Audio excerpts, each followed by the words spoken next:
আজকের part component parts of a sentence. চ্যানেলটি ভালো লাগলে এবং এই রকম আরও নতুন নতুন ইংরেজি শিক্ষার বিষয় জানতে চ্যানেলটিকে লাইক, কমেন্ট ও সাবস্ক্রাইব করবেন। Component parts of a sentence. একটি সেন্টেন্সের দুইটি অংশ থাকে, সাবজেক্ট ও প্রেডিকেট।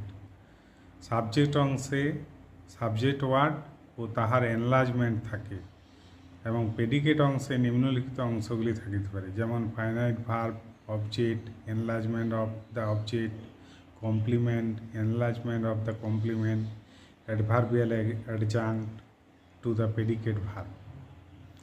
সাবজেক্ট ওয়ার্ডে কী কী বসতে পারে? নাউন বা প্রোনাউনেই সাধারণত কোনো সেন্টেন্সে সাবজেক্ট ওয়ার্ড রূপে ব্যবহৃত হয়, তবে নাউনের সমতুল্য কোনো ওয়ার্ড, ফ্রেজ বা ক্লজও সাবজেক্ট রূপে ব্যবহৃত হইতে পারে। এইরূপ ওয়ার্ড, ফ্রেজ বা ক্লজকে নাউন ইকুইভ্যালেন্ট বলে।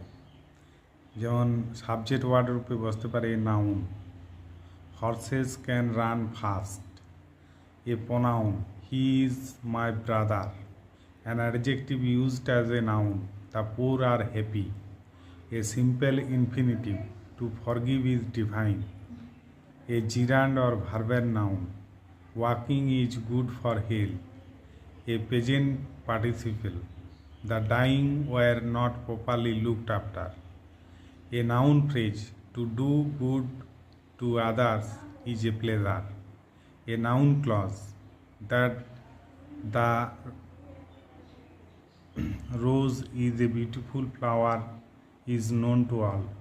A quotation, love your neighbor as yourself, is a good old saying. সুতরাং এইগুলো দেখা গেল যে সাবজেক্ট ওয়ার্ড হিসাবে ব্যবহৃত হয় এবং তার উদাহরণও দেওয়া হলো।